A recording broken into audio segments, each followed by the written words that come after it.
Il était une fois dans un petit village de montagne un moine nu pour son rituel du soir inhabituel. Chaque coucher de sonnait une vieille cloche fissurée qui pendait dans la cour du monastère. Le son de la cloche était loin d'être harmonieux, elle vacillait, trébuchait. Semblait souvent entrer en conflit avec le silence de la vallée. Pourtant les gens des villages voisins se rassemblaient pour écouter. Un soir un voyageur arriva au monastère, attiré par la foule et le rayon étrange de la cloche. En regardant le moine manipuler la cloche fissurée avec tant de soin, qui put résister à demander pourquoi sonner une cloche qui sonne si cassée. Une cloche priée ne servirait pas mieux. Le moine sourit, son calme et stable. La cloche n'est pas cassée, elle est simple, parle de sa propre voix. Le voyageur était intrigué. Sceptique, il resta au monastère pendant plusieurs jours observant le rituel nocturne. Chaque soir le carillon régulier des cloches résonnait à travers la vallée et les villageois écoutaient avec calme révérence. Le voyageur cependant a encore du mal à comprendre. Un matin, il s'approcha d'une du village. Qui cloche, pourquoi écoutes-tu?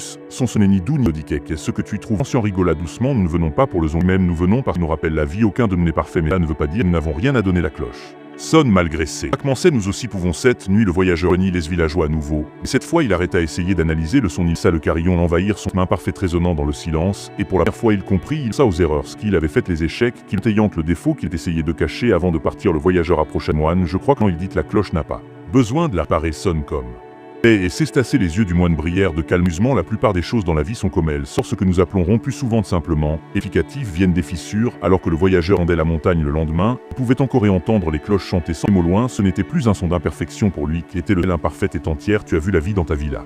Perfection est une illusion, ce sont nos fissures, nos faux et nos luttes qui créent le dit d'une vie bien vécue. Comme la cloche, nous n'avons pas fait pour avoir un sens, nous avons juste besoin de sonner. C'est aussi des histoires de motivation. Merci beaucoup d'avoir regardé et soyez bénis.